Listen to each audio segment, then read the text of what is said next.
அஸ்ஸலாமு அலைக்கும் வரஹ்மத்துல்லாஹி வபரகாத்துஹ். லா தஹ்சன், கவலை கொள்ளாதீர்.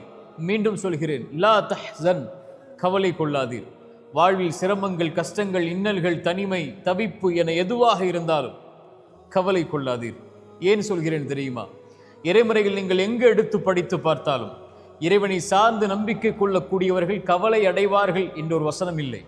இறைமுறையில் இருக்கக்கூடிய வசனம் எல்லாம் இறைவனை நம்பிக்கை கொண்டு வாழக்கூடியவர்கள் கவலை அடைய மாட்டார்கள் என்றுதான் இறைமுறை. அதனால் தான் சொல்லுகிறது லா தஹ்சன். இறைவன் சொல்கிறான், கவலை கொள்ளாதீர். யாருடைய வார்த்தை தெரியுமா? ஒரு தூதரும் தோழரும், அல்லாஹுடைய தூதர் ஸல்லல்லாஹு அலைஹி வஸல்லம் அவர்களும் அவர்களுடைய தோழர் அபூபக்கர் சித்திக் அவர்களும் ஒரு குகையில் தஞ்சமடைகிறார்கள். இருளால் சூழப்படுகிறது அந்த குகை. வாள்கள் தேடிக்கொண்டு இருக்கிறது மேல். அபூபக்கர் அவர்கள் சொன்னார்கள் தன் தூதரை பார்த்து, தூதரே, அவர்கள் குனிந்தால் நம்மை பார்த்து விடுவார்கள். அபூபக்கரை பார்த்து இறை தூதர் சொன்னார்கள், மாதன்னுக்க பிஸ்னைனி யா அபூபக்கர், நாம் இருவர் என்றா எண்ணிக்கொண்டிருக்கிறீர். அல்லாஹு சாலிதுஹுமா, நம்மோடு மூன்றாம் அவராக இறைவன் இருக்கிறான். லா தஹ்சன், அதனால் சொல்கிறேன் அபூபக்கரை, கவலை கொள்ளாதீர், இறைவன் நம்மோடு இருக்கிறான். இறை தூதரையும் அந்த தோழரையும் இறைவன் பாதுகாத்தான் அந்த குகையிலிருந்து. மூசா அலைஹிஸ்ஸலாம் முன்னால் கடல், பின்னால் ஃபிரௌன். மூசாவுடைய சமூகம் சொன்னது, மூசா, எம்மை கைவிட்டு விட்டீர். மூசா அலைஹிஸ்ஸலாம் சொன்னார்கள், கல்லா, ஒருபோதும் அல்ல, இன்னமா ரப்பி, என்னை படைத்த இறைவன் என்னோடு இருக்கிறான், அவன் எனக்கு வழிகாட்டுவான். மூசா அலைஹிஸ்ஸலாம் அவர்களுக்கு கடலை பிளந்து வழிகாட்டினான் இறைவன். இப்ராஹிம் அலைஹிஸ்ஸலாம் நெருப்பில் வீசப்பட்டார்கள். நெருப்பு சுட்டரித்து விடும் இப்ராஹிம் என்று சொன்னார்கள். ஹஸ்புனல்லாஹ், என் இறைவன் போதுமானவன் என்று சொன்னார்கள். அந்த நெருப்பை குளிரூட்டக்கூடியதாக இறைவன் மாற்றினான். ஹாஜரா அலைஹிஸ்ஸலாம், இப்ராஹிம் அலைஹிஸ்ஸலாமுடைய மனைவி, அவர்களை விட்டார்கள் பொட்டை பாலைவன பூமியில் அவருடைய கை குழந்தையோடு. இப்ராஹிம் அலைஹிஸ்ஸலாமை பார்த்து அந்த பெண் கேட்டார்கள், இதை செய்யக்கூடியதும் இறைவனா? ஆம் என்று சொன்னவுடன் அந்த பெண் சொன்னார்கள், ஃபஇதன் லா யுதையுனா, அப்படி என்றால் அந்த இறைவன் எம்மை கைவிட மாட்டான். இந்த பூமியை நோக்கி மக்களை இறைவன் கொண்டு வந்து சேர்ப்பான். இன்று மக்கா எப்படி இருக்கிறது?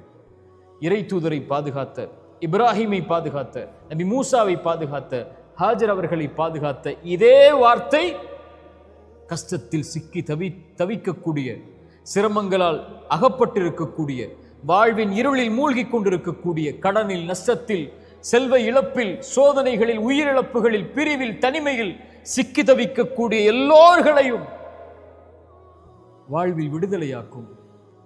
லா தஹ்சன் இன்னல்லாஹ மஅனா. ஏன்?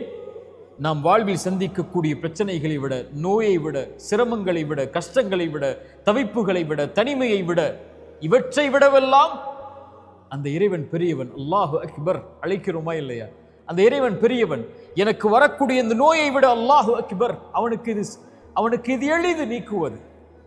எனக்கு வரக்கூடிய இழப்புகள், நஷ்டங்கள், இதை விட இறைவன் பெரியவன், அவனுக்கு எளிது இதை நீக்குவது. இறைவன் என்னோடு இருக்கிறான் எல்லா நிலையிலும், எல்லா சோதனைகளிலும், எல்லா பிரச்சனைகளிலும். அவன் மிகப்பெரியவன். எனக்கு வரக்கூடிய இவற்றை விடவெல்லாம் அவன் இருக்கும் போது லா தஹ்சன், உயிருக்கு சொல்லுங்கள், கவலை கொள்ளாது, அந்த இறைவன் நம்மோடு இருக்கிறான். ஆனால் இறைவன் நம்மோடு இருக்கிறான் என்று சொல்லக்கூடிய நாம் அவனோடு இருக்கிறோமா? அங்குதான் பிரச்சனை இருக்கிறது. அங்குதான் விடுதலை அடையக்கூடிய கேள்வி இருக்கிறது. இறைவனோடு நாம் இல்லாமல் ஒருபோதும் இறைவன் நம்மோடு இருக்க மாட்டான். யார் இறைவனின் நினைவை விட்டு தூரமாகி வாழ்கிறார்களோ, இறைமறை சொல்கிறது, அவர்களுக்கு நெருக்கடியான வாழ்வு இருக்கும். சோதனைகள், பிரச்சனைகள், கவலைகள், ஏன் வாழ்க்கை என்ற புலம்பல்கள் எல்லாம் இருக்கும். இறைவனை விட்டு தூரமாகி வாழ்ந்தால், இறைவனை மறந்து வாழ்ந்தால், இறைவனுடைய நினைவில்லாமல் வாழ்ந்தால், யார் இறைவனோடு தன்னை ஆக்கிக் கொள்கிறார்களோ, இறை தூதர் சொன்னார்கள், ஒரு அடியான் இறைவனை எப்படி எண்ணுகிறானோ அப்படித்தான் அவன் இருக்கிறான்.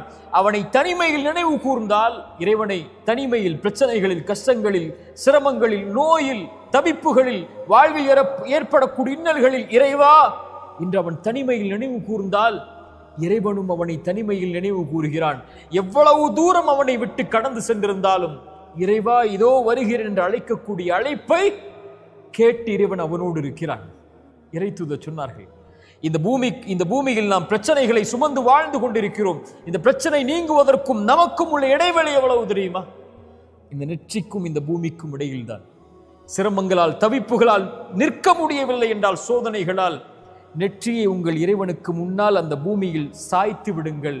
இறைத்தூது சொன்னார்கள், ஒரு இறைவனுக்கு ஒரு அடியான் நெருக்கமாக இருக்கக்கூடிய நிலை, சிறந்தாழ்த்தி அவனை வணங்கக்கூடிய இந்த நிலை. இந்த நிலையில் அவனை அழைத்தால் அவன் பதிலளிக்கிறான்.